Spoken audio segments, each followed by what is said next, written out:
Welcome back. I'm joined now by the very narrow third-place finisher in South Carolina, Senator Ted Cruz. Senator, welcome back to Meet the Press. Chuck, good morning. Let me start with a clip from your press conference that you held on Wednesday, because I have a question on the other side, but I want to show it because it seemed unlike other events that you had held throughout the campaign. Here it is. A culture exists within the Cruz camp that would allow people to take advantage of a situation like this in a very dishonest way. Well, I've said he's been lying because if you say something that isn't true and you say it over and over again and you know that it's not true, there's no other word for it. You talk about people that lie. This Ted Cruz, this is the biggest liar I've ever seen. This was going to be my second question, but I'm going to go it there. You heard it there. 3 different candidates have accused you of being a liar. One out of 3 South Carolina voters thought you were running the most untruthful campaign. Has all of this hurt you? Has it stuck? Oh, listen, Chuck, we saw with both Donald Trump and Marco Rubio that their response, whenever you point to anything in their record, is just to yell liar, liar, liar, and to get very personal and to make direct character attacks. And my approach from the very beginning of this campaign, starting a year ago, is that I will not respond in kind. I do not intend to insult any of the candidates. I will sing their praises. I'll sing Donald's praises and Marco's praises and everybody else's praises. But I'm going to keep the focus on substance and records. And there's a reason why they scream liar, because when you point to their own records, their own voting records, their own words, they don't like their records because their records are inconsistent with what they're running on. You know, Donald Trump threatened to file a defamation suit against me for running a TV ad that consisted almost entirely of his own words on national television. Now, that's really a remarkable theory, that it is defamation to show people what he said on national TV. I think the voters are smarter than that. But, Senator, I'm going to play that press conference clip for you now, because it, to me, contrasts with what you just said. Here it is. Donald has had a long career of using great wealth and power trying to bully others. Whenever anyone points to their actual record, the response of both Donald Trump and Marco Rubio is to yell the word liar.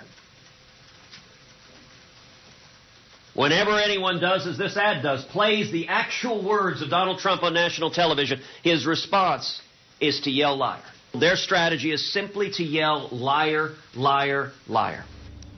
You did an entire press conference. It was some 30 minutes on Wednesday.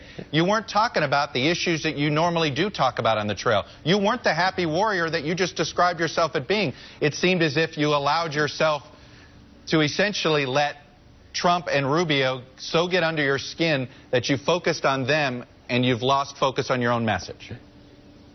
Oh, listen, Chuck, I was then and am now very much a happy warrior, very much joyful.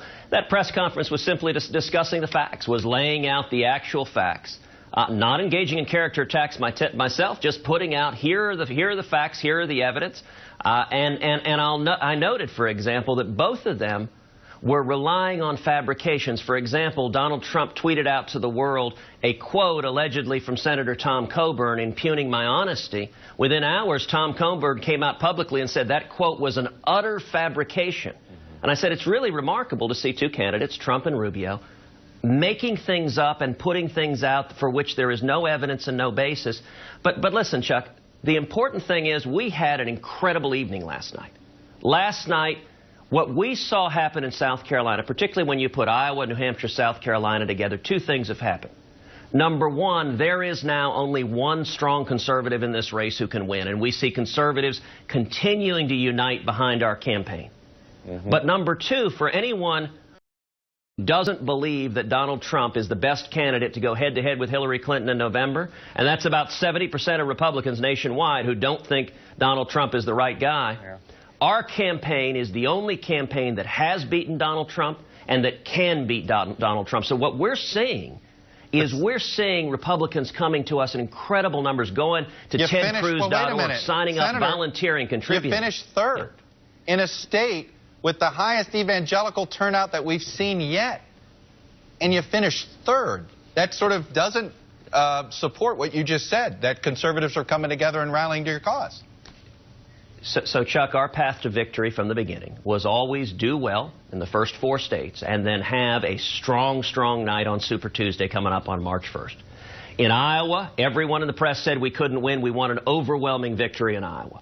In New Hampshire, everyone in the press said a conservative couldn't do well in a moderate New England state. We won a strong third there. And then in South Carolina, we were effectively tied for second.